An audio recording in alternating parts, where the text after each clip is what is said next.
Mister Ananth Kumar Hegde, ಎಲ್ಲಿ ಕಾರವಾರ ಕ್ಷೇತ್ರಕ್ಕೆ ನಿಲ್ತೀಯ ಅಲ್ಲಿ ನಿಲ್ತೀಯ, ಅಲ್ಲಿ ನಮ್ಮ ಹಿಂದೂಗಳು ಒಂದು 85% ವೋಟ್ಗಳು ಅದಾವ, ಅದಕ್ಕೆ ಹಿಂದೂ ಮುಸಲ್ಮಾನ್ ಅಂತ ತಂದು ಬಿಡ್ತಿದ್ವಿ. 15% ಅದರ್ ಕಮ್ಯುನಿಟೀಸ್ ಅದಾವು. SC ST and the minorities votes 15 to 20% ಅದಾವು.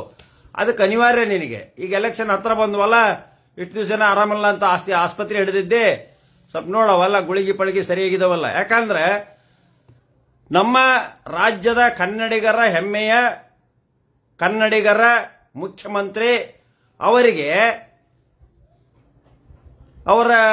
ಅವರಿಗಿಂತ 20-25 ವರ್ಷಕ್ಕೆ ಚಿಕ್ಕವನ್ ನೀನೇನಂದಿದಿ? ಮಗನೇ ಅಂದಿದಿ. ಹಿಂದೂ ರಕ್ತದ ದಮ್ಮದ ಮಗನೇ ಅಂದಿದಿ.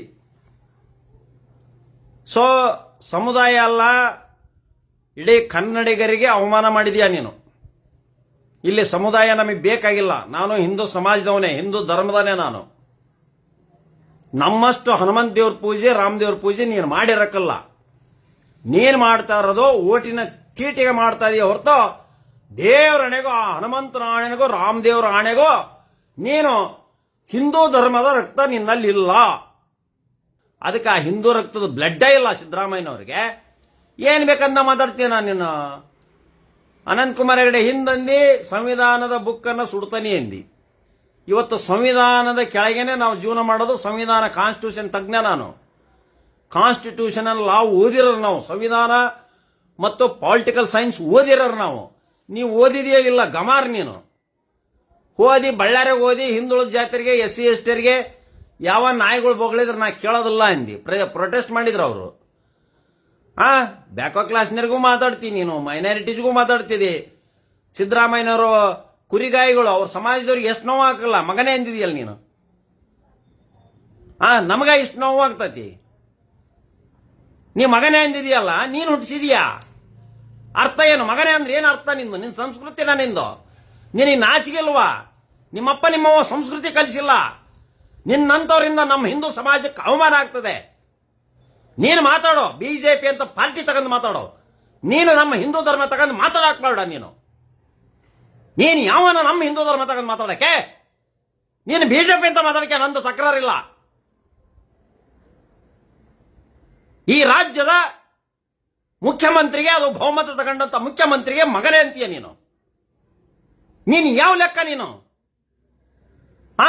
ಹಿಂದೂ ಸಮಾಜದ ಹೆಸರು ತಗೊಂಡು ಮಗನೇ ಅಂತೀಯ? ಮಸೀದಿ ಹೊಡಿತೀನಿ ಅಂತೀಯ? ಮಸೀದಿ ಹೊಡೆದು ಇದನ್ನ ಕಟ್ತಾನೆ ಅಂತೀಯ? ನೀನು ಪ್ರಚೋದನಾತ್ಮಕ ಭಾಷಣ ಮಾಡಿ ಬೇರೆ ಬೇರೆ ಹಿಂದೂ ಹುಡುಗರನ್ನ ಕೆಡ್ಸಕ್ ಹೋಗಬೇಡ. ನೀನೊಬ್ಬರ ಗುದ್ಲಿ ಸೆಲ್ಕಿ ಚಾನ ಇವನು ತಗೊಂಡು ಬಾ. ಮಸೀದಿ ಎಲ್ಲಿ ಹೊಡಿತೀನಿ ನೀನು ಹೇಳು, ಒಬ್ಬನೇ ಬಾ. ನೀನು ಯುದ್ಧ ನಿನ್ನ ನಾ ಚಾಲೆಂಜ್ ತಗೊಂತಾನೆ. ಧರ್ಮಸ್ಥಳದ ಮಂಜುನಾಥ್ ನಾಣೇಗ ನೀನು ಒಬ್ಬನೇ ಬಾ, ಮಸೀದಿ ಹೊಡಿ. ಅವ್ರು ಯಾರು ಬರೋದು ಬೇಡ, ಮಸೀದಿ ಕಡೆಯವರು ಬರೋದು ಬೇಡ, ಯಾವ ಧರ್ಮೀಯರು ಬರೋದು ಬೇಡ. ನಾನು ಒಬ್ಬನೇ ಬಂದು ತಡಿತೇನೆ, ಚಾಲೆಂಜ್ ತಗೊಂತಾನೆ. ನಾನು ಈ ದೇಶಕ್ಕಾಗಿ ಬಲಿದಾನ ಆಗಕ್ಕೆ ರೆಡಿ ಇರೋನು. ಅಲವ ಮುಗ್ಸಾಕ್ ಬಂದಿದ್ರು ಉಳಿದ್ದಾನೆ. ಬಲಿದಾನ ಆಗಕ್ಕೆ ಸರ್ವಜ್ಞ ಕರೀರಿ ಬರ್ತಾನೆ, ನಾನು ರೆಡಿ ಅದಾನೆ ಈ ದೇಶಕ್ಕೋಸ್ಕರ. ಈ ದೇಶದ ಆಸ್ತಿ ಪಾಸ್ತಿ, ಈ ದೇಶದ ನೆಲ ಜಲ ಭಾಷೆ ಉಳಿಸ್ಲಿಕ್ಕೆ ನಾನು ಒಂದೇ ಮನುಷ್ಯ. ಭ್ರಷ್ಟಾಚಾರ ವಿರೋಧಿ ನಾನು. ಯಾವನ ಭ್ರಷ್ಟಾಚಾರ ಮಾಡ್ತಾನೆ ಅದೆಲ್ಲದಕ್ಕೂ ವಿರೋಧ. ದುಡುತ್ತೀನ್ರಿ. ಧರ್ಮದ ಹೆಸರು ಮೇಲೆ ಓಟ್ ಕೇಳಕ್ಕೆ ನಾಚಿಕಾಗಲ್ಲ ನಿನಗೆ. ಸಮಾಜ ಯಾಕೆ ತಗೊಂತಿದ್ದೀನಿ? ರಾಜಕಾರಣ ಇರೋದಿಲ್ಲ ನೀನು. ನಿನಗೆ ಅದಕ್ಕೆ ಬೇಕು ಹಿಂದೂ ಸಮಾಜ? ನಿನಗೆ ಎಲ್ಲರೂ ಬೇಕು. ಓಟ್ ಕೇಳಿ ಎಲ್ಲರನ್ನೂ ಕೇಳಿ ನೀನು.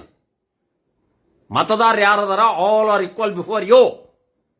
ಸಂವಿಧಾನದ ಪ್ರಕಾರ ಮತದಾರ ಯಾರದಾರ? ಹಿಂದೂ ಇರಲಿ ಮುಸ್ಲಿಂ ಇರಲಿ, ನಿನ್ನ ಕ್ಷೇತ್ರದಾಗಿರ್ತಕ್ಕಂಥ ಮತದಾರರ ಬಗ್ಗೆ, ನಿನ್ನ ಕ್ಷೇತ್ರದಾಗಿರೋರ ಬಗ್ಗೆ ಮಾತಾಡು. ಹೊಕ್ಕನ ಸಿರ್ಸಿ ಒಳಗೆ ಅಲ್ಲೈತಿ ಚರ್ಚ್ ಮಸೀದಿ ಕಟ್ಟಿದಾರ. ಹೊಕ್ಕನ ಶ್ರೀರಂಗಪಟ್ಟಣದಾಗ ಮಸೀದಿ ಒಳಗೆ ಹನುಮಂತ ದೇವ್ರ ಐತಿ ಅಂತಾನ. ಹೊಕ್ಕನ ಭಟ್ಕಳದಾಗ ಐತಿ ಅಂತಾನ. ಪಿತೂರಿ ಅಲ್ಲ ಇದು. ಅಮಾಯಕ ಹಿಂದೂ ಹುಡುಗರಿಗೆ ಹೋಗಿ ಅಲ್ಲಿ ಹೊಡೆದಾಡಕ್ಕಲ್ಲ ನಾಳೆ.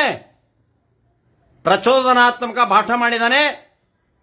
ಮುಖ್ಯಮಂತ್ರಿ ಅವರಿಗೆ ಇನ್ಸಲ್ಟ್ ಮಾಡಿದಾನೆ.